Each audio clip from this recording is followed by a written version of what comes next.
C'est bon. Voilà. Bonjour Laurent, merci beaucoup pour cette intervention future.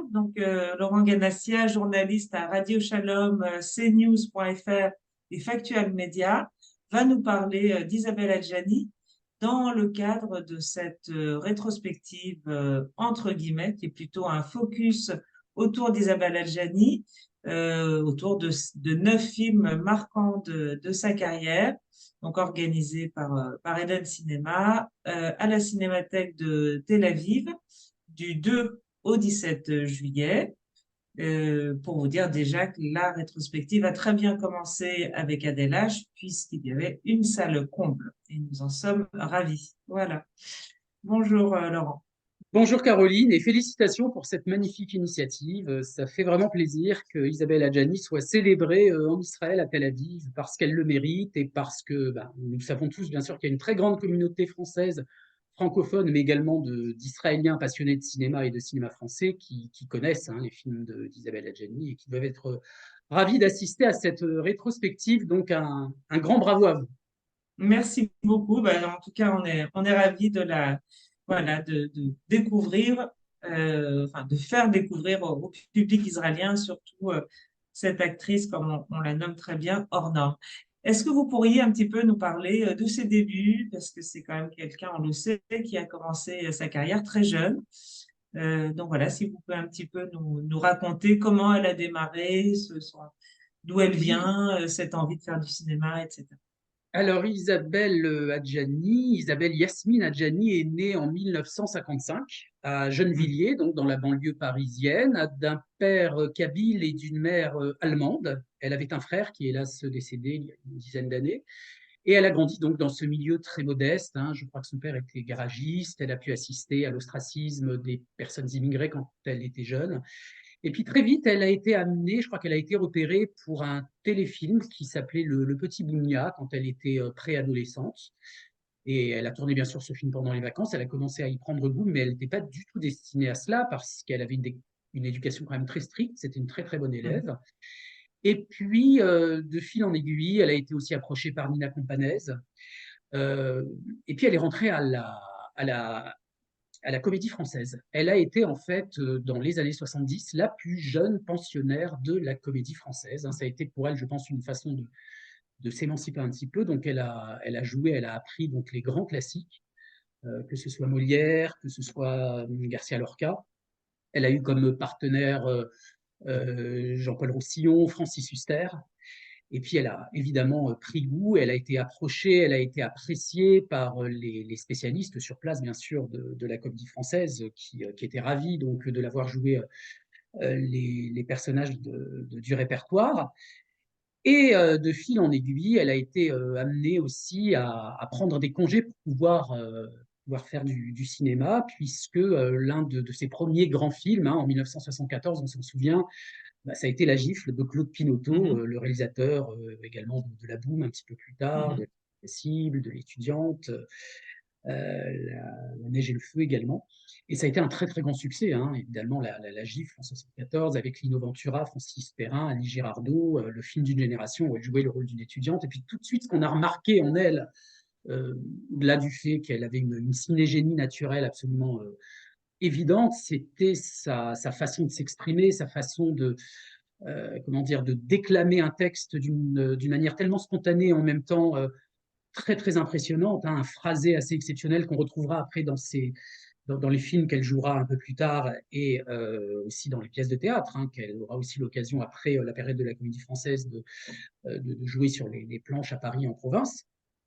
Et elle sera très vite approchée en 1975 par François Truffaut, le grand Mhm. maître donc de la nouvelle vague, pour l'histoire d'Adèle H, que vous avez présenté donc à Tel Aviv, qui a été véritablement le film qu'il a lancé, où elle est absolument stupéfiante. Mhm. Elle avait à peine 19 ans, je crois, elle n'avait pas tout à fait 20 Oui, ans. elle avait tout à fait. Mhm. Voilà, et elle a été extraordinairement convaincante dans ce rôle très difficile. On se souvient que c'est un film qui parle des relations assez complexes entre Ada Lugo, la deuxième fille, du grand auteur, et bien avec son père, et puis surtout avec cette passion amoureuse qu'elle s'est inventée avec un lieutenant anglais, hein, dont elle était persuadée qu'il était lui-même amoureux d'elle. Elle va le rejoindre jusqu'au Canada, jusqu'à Halifax.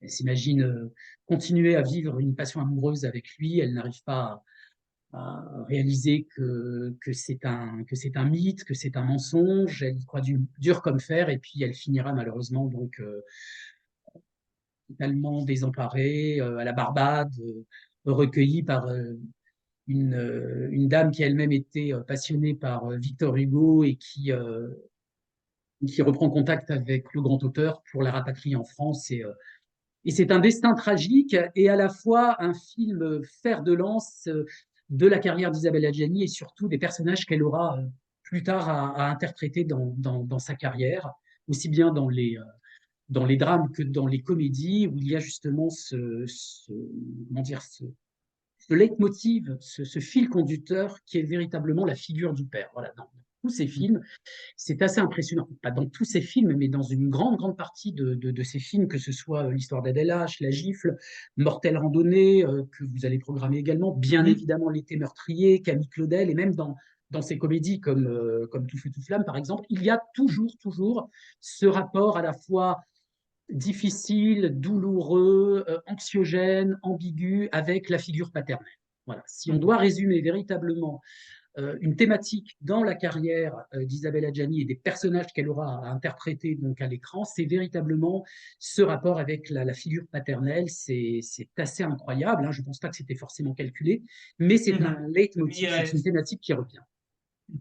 et vous pouvez nous parler un petit peu de son, j'imagine, cette rencontre incroyable entre elle et François Truffaut. Est-ce que vous avez des anecdotes ou des choses pendant ce tournage, cette rencontre? Oui, On dit que, enfin, moi j'avais lu qu'il avait dit à part Jeanne Moreau, il avait rarement rencontré une personne avec qui il avait eu vraiment une envie irrépressible de la filmer et qu'il ouais. avait eu un véritable coup de foudre. Mais voilà, si vous avez d'autres choses à raconter, parce que j'imagine que ça devait Oui, être quand même assez particulier assez comme particulier, puisque évidemment François Truffaut, c'était le cinéaste dans les années 70-80 qui était le plus grand cinéaste français, de toute façon, jusqu'à sa mort en 1984 ou 85. Et il lui avait confié que la France était trop petite pour elle, qu'elle devrait faire une carrière aux États-Unis. Et d'ailleurs, elle a été nommée aux Oscars pour l'histoire d'Adèle H, hein, ce qui est quand même Mhm. une prouesse Ah assez oui. extraordinaire, assez rare. On a dit aussi qu'il y avait entre eux une relation évidemment platonique, hein, puisqu'elle était très jeune, mais que François Truffaut aurait peut-être désiré une relation affective un peu plus prononcée. Il y a une chose certaine, c'est que il y a une certaine frustration pour nous les cinéphiles de ne pas avoir pu assister à d'autres rencontres avec Isabelle Adjani et François Truffaut. Le projet le plus éloquent était bien sûr celui de Camille Claudel, qui aurait tout à fait pu être tourné par François Truffaut. Et ça m'amène justement à quelque chose aussi qui est assez flagrant dans la carrière d'Isabelle Adjani, c'est qu'elle n'a pas eu, il y a toujours cette absence également de maître, d'alter ego au niveau des cinéastes. Il y a Mhm. une phrase de Camille Claudel qui est tout à fait éloquente, qui est dite par le personnage de Camille Claudel dans le film, mais également Camille Mhm. Claudel dans la réalité a dû dire cette phrase qui est très emblématique également. Elle dit: il y a toujours quelque chose d'absent qui me tourmente. Et c'est vrai que ce phénomène de l'absence, c'est aussi l'une des caractéristiques de la carrière d'Isabelle Adjani. L'absence, d'une façon ou d'une autre, de la figure paternelle, l'absence d'un compagnon. On sait qu'elle n'a pas eu que des histoires d'amour heureuses qui se sont bien terminées. Mhm. L'absence d'un frère disparu, malheureusement également. Et aussi l'absence d'un maître.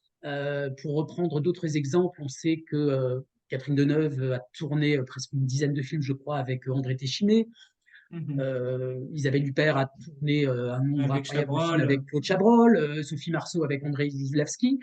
Euh, voilà, je cite des actrices parmi d'autres, bien sûr, mais Isabelle Adjani, contrairement à ce qu'on pourrait imaginer, n'a tourné que peut-être avec deux ou trois cinéastes, deux films avec Jean-Paul Rapneau, Mhm. avec André Téchiné. Elle a tourné Barocco et Les Mhm. Sœurs Brontë. Euh, voilà, mais elle n'a pas tourné plus de deux films, alors qu'on l'aurait imaginé tout à En fait. même temps, Oui, on a aussi l'impression que c'est aussi cette actrice, comme je le disais au début, quand on dit hors norme, aussi un peu insaisissable et qui n'a pas du tout Complètement. envie d'être embrigadée soit par un cinéaste. Même quand on voit un petit peu sa filmographie, elle choisit quand même toujours des rôles de femmes, enfin des rôles un peu tragiques en même temps. Qu'on prenne Camille Oui, Claudel, qu'on prenne Mortel Randeux, c'est toujours des personnages d'une énorme complexité et à la fois des destins de femmes. Très difficile. Donc, on sent qu'il y a quelque chose aussi, une recherche, euh, je ne sais pas comment exprimer ça, mais d'aller au bout de ces femmes qui ont été étouffées dans la exactement. volonté d'aller au bout de leur destin. Tout à fait, Pour à la éviter, manière de quelqu'un qui est en quête permanente, et puis également euh, comment dire, dans cette démarche de vouloir sauver certains personnages. Hein. On se souvient donc du discours lors des Césars 89 à propos de Salman Rushdie pour Camille Mhm, Claudel, hein, où elle établissait justement un parallèle. Donc ce souhait justement de venir en aide quelque part par le biais de la mhm, fiction donc à des personnages qui ont été marginalisés, qui ont été exclus. Hein, le thème aussi de l'absence et de l'exclusion. Et c'est vrai qu'elle a peut-être pas voulu non plus, comment dire, avoir cette proximité avec certains metteurs en scène pour pouvoir justement se diversifier. Alors, au moment de Camille Claudel, elle a eu aussi une certaine douleur, hein, mais on sait que la douleur est aussi source de créativité et c'est toujours mhm, quelque chose de passionnant dans l'art. Hein. On enfante dans la douleur et c'est ce qu'il y a aussi de ouais, magnifique, de cinégénique, c'est cette quête absolue. Et au moment de Camille Claudel, justement, elle avait pour projet d'avoir avec Bruno de Mitten justement cette relation avec d'alter ego entre une actrice et un metteur en scène et de tourner un nombre assez mhm, impressionnant de films adaptés, de biographies ou de fiction totale. Malheureusement, Camille Claudel, malgré le succès, malgré les Césars, malgré les nominations aussi, elle a été nommée en mhm, 89 aussi à Hollywood mhm, pour l'Oscar de la meilleure actrice. Apparemment, dans la profession et parmi les critiques, le film n'a pas été reçu et le travail de Bruno Mitten n'a pas été reçu comme elle l'espérait, comme aussi comme lui l'espérait en tant que mhm, metteur en scène. On sait que c'était un chef opérateur très réputé. Et mhm, donc, après Camille Claudel, il a dû tourner un ou deux films. Il n'a plus du tout fait de cinéma. mhm. Et donc là Ouais. aussi, il y a eu cette frustration. Et c'est vrai que ça fait partie un petit peu on va pas dire de ses rendez-vous manqués, mais en tout cas de ce qui aurait pu être. Hein. Vous savez, Isabelle Adjani, sa carrière, elle le dit elle-même, hein, avec une forme d'humour. On pourrait inventer, proposer un festival des films et des rôles qu'elle a refusé en fait tout au long de sa Mhm. Ah carrière, oui. parce qu'il y en a eu Mhm, énormément. Hein. Voilà, contrairement, si on va faire une comparaison à Catherine Deneuve ou à Isabelle Huppert, qui ont eu des carrières, on va dire, très plurielles, très denses, assez cohérentes, c'est mhm, vrai qu'elle a eu des personnages extrêmement forts, très emblématiques, qui ont marqué des générations de cinéphiles, qui ont fait rêver des milliers de jeunes filles à travers le monde et qui leur ont donné envie d'être comédiennes. Hein. mhm, Elsa Zilberstein, Mélanie Laurent, Audrey Tautou, l'ont très souvent mhm, cité. Et puis, comment dire, on valorisait vraiment ce travail d'actrice. On sait que quand c'est Isabelle Adjani qui incarne un personnage, elle fait entrer le personnage en elle. Hein. C'est pas elle qui se met dans la peau du personnage. Et puis, il y a cette espèce d'alchimie et de magie qui fait que on sait que c'est Isabelle Adjani qui joue, mais en même temps, on sait que c'est un autre personnage. Et c'est finalement ce miracle sur grand écran, hein, ce mystère en pleine lumière, comme on disait mhm, aussi de Camille Claudel, qui est assez fascinant chez elle mhm. et qui continue d'ailleurs à fasciner malgré ces périodes d'absence. Oui, c'est ça. Pour revenir à ce que vous dites, il y a aussi toutes ces grandes périodes où Ouais. elle est absente et en même temps, elle est toujours là, puisque Elle est toujours bon, là. on a vraiment fait une sélection de 9 films marquants, mais il y en Ouais. a plus. Hein. Elle était Bien sûr, oui, oui, dans le tout à fait. dernier Bedos, etc. Ouais. Mais finalement, tout en étant absente assez longtemps, elle ressurgit à chaque fois et je pense que ça doit faire partie aussi de cette personnalité d'être vraiment insaisissable et immaîtrisable. Et Insaisissable, exactement. en Tout fait, à elle fait. choisit les moments où elle souhaite être, voilà, elle souhaite Où elle souhaite être être présente, présente ou voilà. pas. Elle s'impose pas de règles, elle s'impose pas, elle refuse tout plan de carrière. Ça, c'est clair qu'elle a Oui, toujours puis dit depuis dès quand le on voit, départ. je sais pas si vous avez vu, bon, il y avait que 3 représentations que j'ai pas pu malheureusement, j'ai pas pu y assister, ou enfin peut-être 3 ou un peu plus sur Marilyn Monroe, où elle a aussi Exactement, euh, le vertige donc en Marilyn. fait, c'est Tout à pareil, fait. c'est aussi intéressant parce que c'est aussi des personnages, c'est aussi des femmes très complexes, hein, et qui sont Exactement, un tout à fait. peu Il y a un pas véritable perdues écho. d'avance, mais il y a quelque Ouais, chose dans le schéma, dans la ouais, répétition de certaines choses qui font que ce sont aussi des icônes, mais des icônes ouais. d'une grande fragilité qui inexorablement vont vers une sorte de chute. Donc ça, c'est assez Oui, intéressant. absolument. C'est Donc, et caractéristique de puis, ces je pense qu'elle personnages. a, bon, après, qu'elle est touchée aussi à la musique avec Gainsbourg, bon, Oui, Deneuve l'a fait aussi, d'autres ouais. aussi, mais le peu, enfin, qu'elle a pu en tout cas faire, ça reste aussi culte, parce que le film Bien Marine, sûr. ça reste culte. Donc, Complètement, c'est une chanson et un clip complètement intemporel, hein. Aujourd'hui, qui ne connaît pas Pulmarine, c'est une chanson hum, inclassable. Alors, elle en a fait peu, mais c'est vrai que ça hum, marque. Il y a même des cinéastes qui font des clins d'œil, hein, que ce soit Alexandre Astier, quand elle a joué avec lui dans le film qu'il a réalisé, ou plus récemment, vous citiez Nicolas Bedos, hum, où il commence avec un trait d'humour narquois, la faire tomber dans la piscine. Voilà, j'ai touché le fond de la piscine dans ton petit pull marine. Bon, combien de fois on a repris ce refrain. Et c'est vrai que par rapport au mystère que vous évoquiez, puis surtout par rapport à ses absences, alors souvent les journalistes m'ont posé la question, hein, voilà. Et elle répond d'une façon assez décalée, presque avec humour, en disant, bah, à un certain moment, quand elle était amoureuse, elle disait, bah, qu'est-ce que je faisais pendant toutes ces années? Eh bien, j'aimais, voilà, c'était lors hum, de sa relation assez tumultueuse à la fin qu'elle a eue avec Daniel Day-Lewis, hein, le père de son deuxième hum, garçon. Et puis aussi, elle a confié dans une interview, je crois, c'était aux Inrecuptibles, hein, il y a quelques années, bah, qu'elle avait aussi des responsabilités familiales par rapport à ses parents, par rapport à son propre père, qui a été très hum, malade au moment de. Elle a dû partir du tournage de Prénom Carmen de Jean-Luc hum, Godard. Donc, elle gérait donc la situation par rapport à son frère aussi, qui a eu quelques soucis de santé, puis qui finalement a décédé, je crois, d'une crise cardiaque hein, il y a quelques années. Voilà, donc en fait, elle s'occupait aussi des affaires courantes, hein. On hum, l'imagine enfermée dans une hum, tour d'ivoire hum, avec des personnages et des poupées, un peu dans le sketch qu'elle avait fait au César pour répondre à l'humour hum, de Florence Foresti, de hein, qui avait fait Foresti, elle-même un ouais. sketch là-dessus, et toutes les deux s'en étaient beaucoup amusées. Et après, comme elle le disait, comme elle l'a dit dès le départ, les breaks au cinéma, ça ne lui a jamais fait peur. Et d'ailleurs, ça l'a toujours un petit peu boosté, hein. En fait, les breaks plus longs, c'est surtout arrivé au moment de l'été meurtrier. Voilà, parce que j'ai toujours Hum, l'habitude de dire que la gifle et Adèle H l'ont révélé et confirmé. Et c'est vraiment l'été meurtrier qui l'a complètement starifié, entre non, guillemets. Voilà. complètement, ouais. Et à Hum, partir de l'été meurtrier, c'est vraiment là qu'elle a commencé à avoir ces longues périodes d'absence, plus de 2 ans entre l'été meurtrier et Subway, où elle avait juste une hum, demi-heure hein, de rôle, et pourtant c'est l'un de hum. ses rôles Ah oui, les c'est un plus des rôles les marquants, les plus, plus ouais. drôles, malgré tout, comme Mhm, quoi, voilà, c'est pas mhm, la quantité, mais la qualité qui prime. Et puis après, voilà, Camille Claudel qui est arrivé 3 ans après, et je crois, si ma mémoire est bonne, que entre Bon Voyage de Jean-Paul Rapneau et La Repentie de Laetitia Masson, il y a eu 6 ans ah oui, c'est. d'absence quand même, hein. Alors, Mhm, qui peut se permettre dans le cinéma français mhm, d'avoir. Et puis, il est clair qu'aujourd'hui, bon, Isabelle Adjani, comme d'autres grandes actrices, fait partie de ces célébrités, de ces stars qui n'ont pas besoin du dictat du box-office pour pouvoir, on va dire, asseoir leur célébrité, leur mhm, aura. Voilà, c'est terminé. On sait qu'elle fait partie de la légende, mhm. même si ça fait évidemment toujours plaisir d'avoir des centaines de billets de spectateurs, voire des millions qui viennent voir un film, c'est plus le box-office qui est le dictateur de la réussite d'une carrière, fort heureusement. Bien sûr. Non, et puis, comme vous le disiez, elle est déjà, la légende est bien présente et Complètement. voilà. Donc, mais c'est vrai que parmi ces grandes actrices françaises, elle a vraiment une place à part.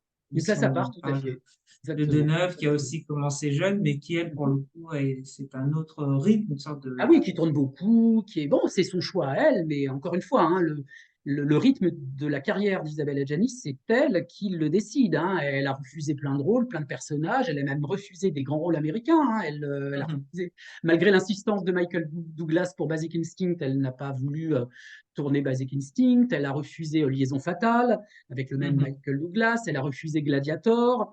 Elle a refusé des projets aussi avec André Téchiné. Elle a refusé également un autre film avec Roman Polanski. qui devait au début se tourner avec John Travolta, si ma mémoire est bonne, et puis finalement le projet a été abandonné. Elle a refusé Lune de Fiel. Voilà, encore une fois, Oui, on en peut fait, faire elle tout un choisit, oui, festival oui, avec enfin, ces bon, c'est en recrues. même temps qu'on trouve au mieux. Après, c'est la qualité qui va primer Bien sûr, sur la tout à fait. Puis quantité, l'envie, mais la motivation. Je crois que quand elle se donne un rôle et un film, c'est corps et âme, hein. Bon, même si parfois il y a eu quand même des choix comme Toxic Affair, juste avant La Reine Margot, qui était un petit peu ambigu. Voilà, mais enfin, bon, on peut avoir des erreurs de parcours. En général, on oh les oui. oublie, hein. Voilà. Mhm. Bon, mais en tout cas, c'est non, mais c'est et par rapport à sa carrière entre guillemets américaine, c'est Alors, est-ce qu'elle a c'est très spécial, à sa quel carrière moment américaine. et Ah ouais, Mhm, c'est vraiment. Alors, il y a une régularité, c'est le chiffre 6 qui revient. C'est-à-dire qu'il y a eu mhm, une première tentative en 1976, 10 ans après en 1986, et 10 ans après en 1996. Voilà. mhm, Euh, et à chaque fois, avec des très grandes stars. La première fois, ça a été Driver avec Ryan O'Neal, quand même. mhm, Ryan O'Neal, c'était à l'époque la grande star masculine des années 70, Barry Lyndon, Love Story.